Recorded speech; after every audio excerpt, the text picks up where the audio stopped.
Mau setelah ditetapkan jadi tersangka langsung dicabut boleh. Nah, Mau 2 hari, mau 3 hari boleh. Tinggal polisi membuat namanya SP3.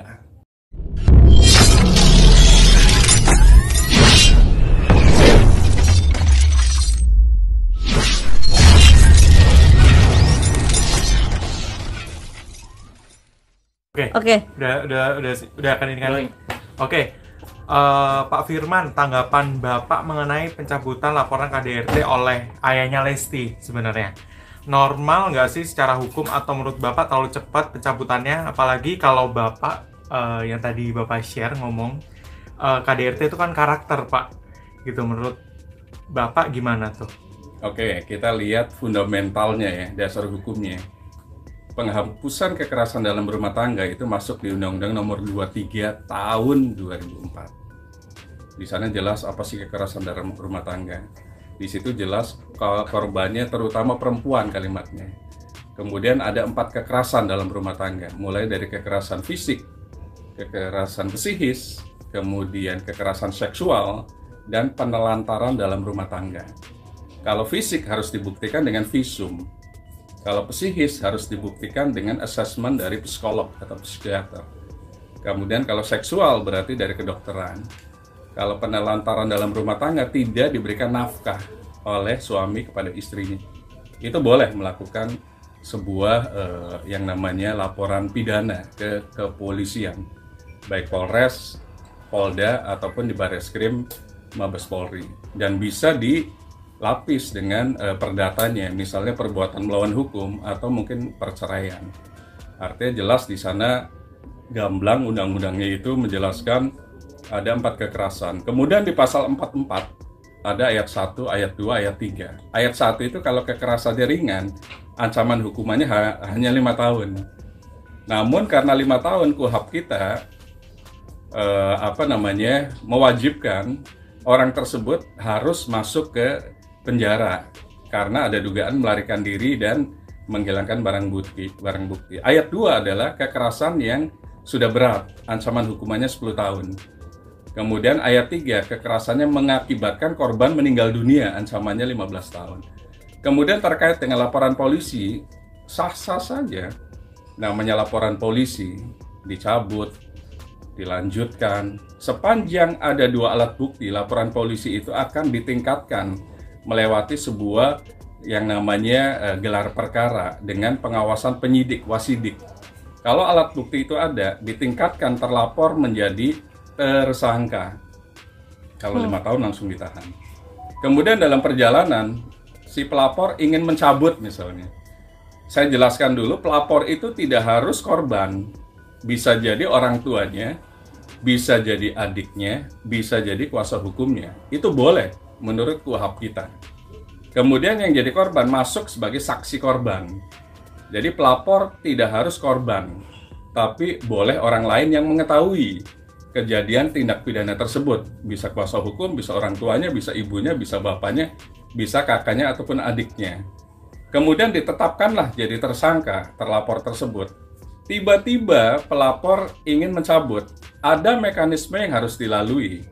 Pertama harus ada namanya akte perdamaian. Jadi pihak pertama, yang pasti pihak pertama adalah para pihak. Pihak kedua juga para pihak. Bisa orang tuanya, bisa korban, bisa tersangka.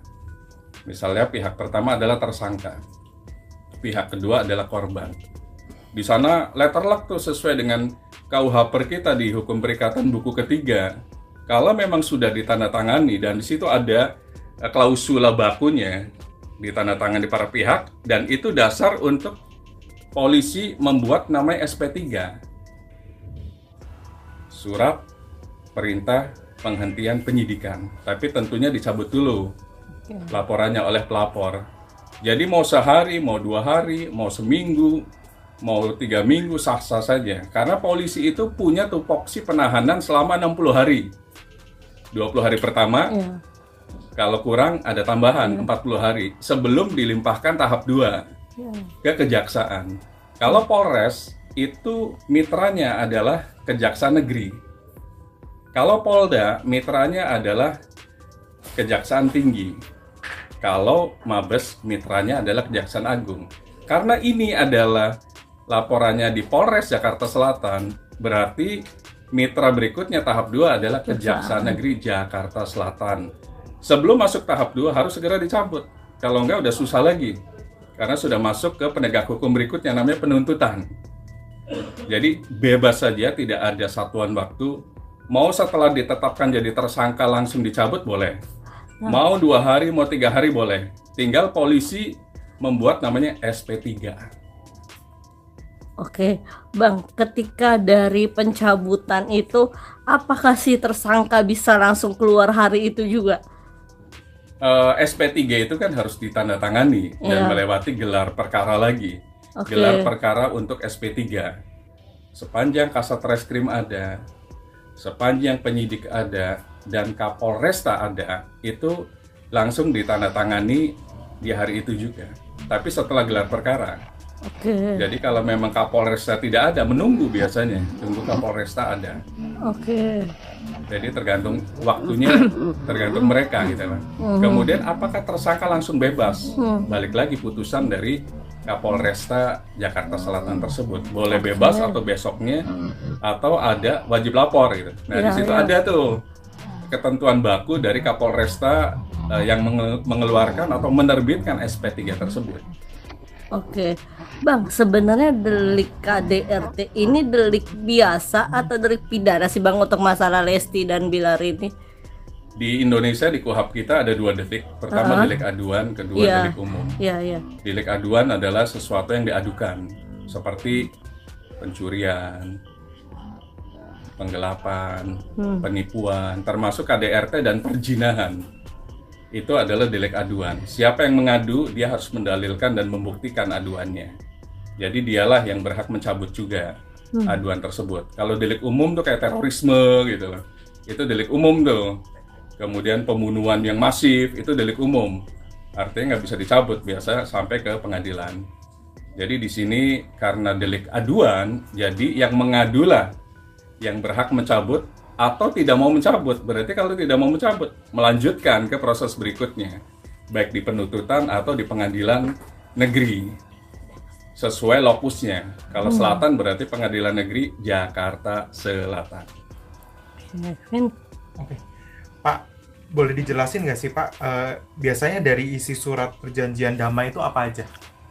Yang pasti harus mengikuti klausula baku di Hukum Perikatan buku ketiga KUHP. Pertama harus ada para pihak.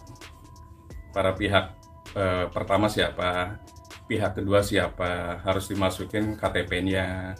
Kemudian di sana ada maksud dan tujuannya. Yang ketiga harus ada yang namanya perjanjian ini ditandatangani di mana dan tanggal berapa. Kemudian ada hak dan kewajiban. Pihak pertama haknya apa? Kewajibannya apa, pihak kedua haknya apa, kewajibannya apa. Kemudian ada berikutnya hal-hal yang misalnya tidak dipatuhi akan apa misalnya masih tetap melakukan kekerasan dalam rumah tangga, itu berhak misalnya melaporkan lagi tindak pidana tersebut ke level yang lebih tinggi lagi, misalnya tadinya Polres berarti ke Polda. Kemudian berhak juga untuk melakukan gugatan yang namanya perceraian atau gugatan perbuatan melawan hukum. Kalau kita ngomong ke sana, kemudian kalau mereka punya kerjasama bisnis dengan perusahaan-perusahaan endorse dan lain-lain, itu dimasukkan juga di situ, include klausulannya.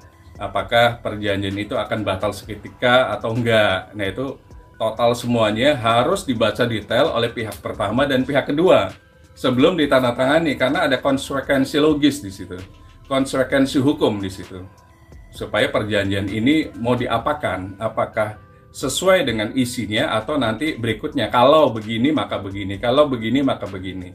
Kemudian tanda tanganlah para pihak di atas materai 10.000. Yang tanda tangan misalnya pihak pertama dikasih ke pihak kedua yang ada materainya, begitu juga kebalikannya.